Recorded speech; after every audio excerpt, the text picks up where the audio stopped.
Ladies and gentlemen, Trump doesn't like this charge very much, nor should he. He writes this, quote, "Administration officials, they are targets." And he also wrote this, "I am no longer willing to permit a pedophile, rapist, and traitor to coat my hands with his crimes." What's your reaction to that? Well, I was waiting for you to read that because I knew you would, because you're horrible people. I'm Rich Lowry of National Review, and of course that was Norah O'Donnell of CBS News interviewing Donald Trump about the White House correspondent's dinner attack and quoting to him this key sentence from the manifesto of the gunman. Trump takes great umbrage, understandably. So what I want to do in this video is focus on the key toxic word from that sentence, show how it's a mainstream Democratic accusation against Trump, describe why it's false and dangerous. First, the sentence. Let's take a look at it. I think it's important just to look at it on the screen here real quick. I'm no longer willing to permit a pedophile, rapist, and traitor to coat my hands with his crimes. Now, all those things are bad, but pedophile comes first. That's a radioactive charge, right? That's the moral equivalent of accusing someone of being Hitler. And if you believe that accusation of someone, you might feel justified, as this White House Correspondents' Dinner attacker did, in taking matters into your own hands. But this wasn't the raving of a schizophrenic or a lunatic. He was repeating back mainstream Democratic talking points. They have been on this idea that Trump is a pedophile for a long time now. It's come about in conjunction with their obsession with the Epstein files. They're very dismissive of that whole matter for a very long time. Then they realized several months ago, very politically convenient as a tool against Trump. And now we hear this pedo charge all the time. Here was James Tallarico, former Presbyterian seminarian, who's supposed to be a great moral force in our politics, discussing this just a little while ago. QAnon was wrong about one big thing. They thought Donald Trump was the one to take down this secret pedophile ring, when he is mentioned 38,000 times in the Epstein files. He flew repeatedly on Epstein's private jet and then lied about it.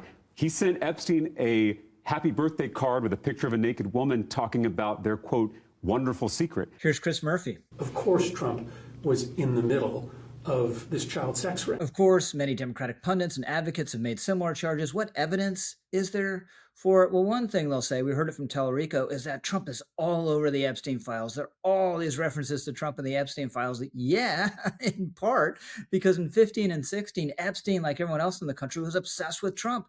And he actually knew him, had known him, and people were emailing him all the time, asking if he had dirt, what he made of it, what information he had. So he was a subject of conversation in that correspondence, the way Trump was a subject of every conversation in the country in that time period. Now, it's true that Trump was, for a period of time, friends with Epstein. That wasn't great, but he cut him off much earlier than almost everyone who's been embarrassed by the release of these Epstein files, who are still dealing with him and socializing and corresponding with him after that conviction in Florida. And we now know, by the way, that Trump called in 2006 the Palm Beach Police Department to thank them for going after Epstein. And by the way, it was the Trump administration, first Trump administration, that indicted Epstein a second time and prosecuted and sent to jail Ghislaine Maxwell. So none of that adds up with Trump being a pedophile. Now, there are some more specific charges against Trump, but they aren't credible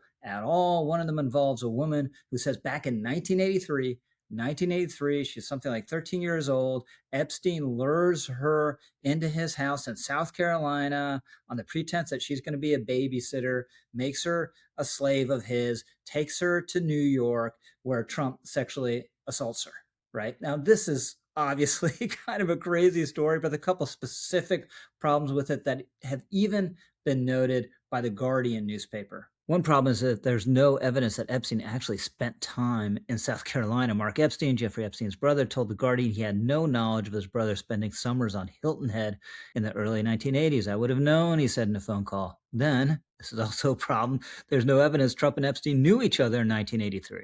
Also should mention this, the accuser said that Epstein plied her with alcohol and drugs, but Epstein was not at all into alcohol and drugs, into many other terrible things, obviously, but not those. Now, there's another accusation against Trump, falls into basically the same category. A woman going by the pseudonym Katie Johnson pops up in 2016 when Trump's running for president, obviously, and says that he had assaulted her 22 years earlier in 1994. She supposedly didn't know who he was at the time. Then, when he became a big star on The Apprentice, then she realized it had been Donald Trump.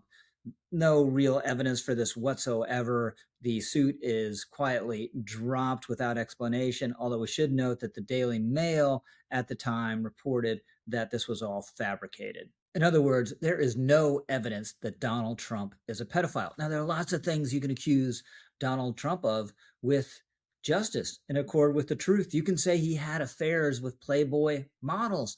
That's true, but that obviously just doesn't carry the sting and the moral weight of the idea that he's a pedophile.